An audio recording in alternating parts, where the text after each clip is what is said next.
how a low appraisal can derail a sale and how to protect against it. First of all, low appraisals can happen. And to protect yourself against it, first of all, if you had the choice of when you are selling and you have a multiple offer situation, looking at which buyer doesn't have an appraisal contingency is clearly a possible better choice, because if you are concerned the appraisal won't come in, that won't become an issue if the appraisal does come in low because they've already waived that contingency. Number two, does your agent have the comparable sales that have sold in the last 6 months that can elevate the likelihood of the appraisal to come in accurately? I'll tell you a little secret. Do you know where appraisers go to get information about value of real estate? It's the producing realtors in that marketplace.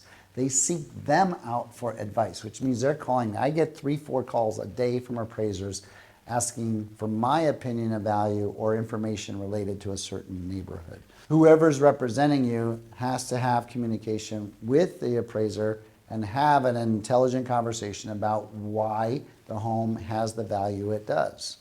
And it's not convincing an appraiser that it's worth more than it really is. It's just really understanding the nuances of a neighborhood and what affects the value and being able to convey that to an appraiser so they can properly document that in the report. You have to cut it off at the pass before the low appraisal comes in, and that's how you can avoid it. So being prepared when that appraiser comes over to the house to be able to give them the information and documentation that's helpful to get the value to come in. So what happens if an appraisal comes in short? Let's just say it comes in $500,000 short. You sold the house for $8 million. Appraisal comes in at $7.5 million. Well, generally at that point, it becomes a negotiation, and everybody has their rights in those situations. If the contract is written with an appraisal contingency, the buyer has the right to do one of three things. They have the right to buy the home with the low appraisal and figure out how to get their loan, because really what's affecting is how much the lender will loan them.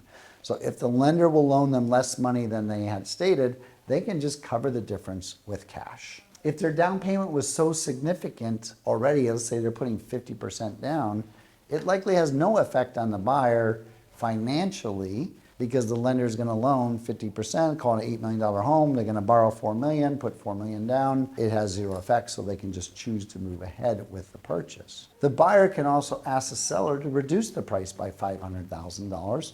And you know what most sellers say when an appraisal comes in low and a buyer asks for a lower price? Sorry, Charlie. They don't want to do it. So then you're stuck, right? You have a negotiation, and you have to see if the buyer and seller can come to some mediated agreement, split the difference. Buyer comes in with some, seller gives up a little, seller doesn't want to give up anything. It's really their choice. So if the seller says no, they're not lowering the price, they are giving the buyer the right to cancel the contract if they choose and get their deposit back. So it can go a number of different ways. The buyer can close the deal, the buyer can negotiate it, or the whole deal can blow up. So it just takes a little bit of skill and talent to educate both sides, come to some sort of agreement to keep that transaction moving if it's important to both parties. So how do you negotiate with a buyer who can't get full financing? So there's 3 ways out of that mess. The appraisal comes in low, they can't get financing. You, as a seller, could offer to finance a part of it yourself. If the lender will qualify them, that's an option. 2, as a seller, you can just lower your expectations and lower the price so the buyer can get the financing. Or 3, you can say, sorry, I'm not lowering the price. This is the price you agreed to pay, and that's where I'm selling it. If you can't finance it, then you just get out of Dodge and we'll sell it to somebody else. So those are your 3 choices, and you have to be strategic about which one you're going to go with. Kicking that buyer out might be okay if there's a buyer around the corner who's willing to pay full price again or that price again and can actually qualify with a larger down payment, and you made the right decision getting rid of that buyer. You may find you may not be able to get that price again from another buyer. Buyers that tend to have a lot of cash tend to be a little bit tougher negotiators and might want a little bit lower price. So if you go back to the market, you might be dealing with buyers that don't want to pay as much, because buyers who want to finance the entire thing or most of it tend to be open to paying a higher price. But if it can't appraise, the deal just can't happen. So the home just simply may not be worth that money if no one that needs to finance it can actually buy the house, because the appraisal won't come in. So something to think about before you kick a deal to the curb. Can you really go out and find that buyer who will pay more money, or is that best buyer already sitting in escrow right now? Are cash buyers the only solution to this problem? Absolutely not. Cash buyers are great, but again, someone with a high down payment can certainly finance a home. If you're willing to be creative as a seller and maybe carry some of the financing, that might be a solution. But looking for a cash buyer isn't the only solution. There are options.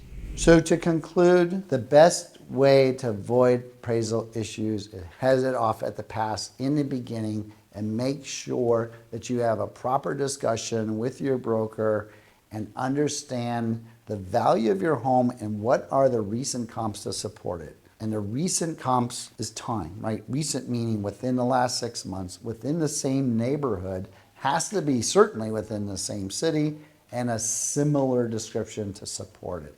So understanding how to do an appraisal, or certainly talking to someone that knows how to appraise property, is critical to avoid those issues happening in the future or in your transaction.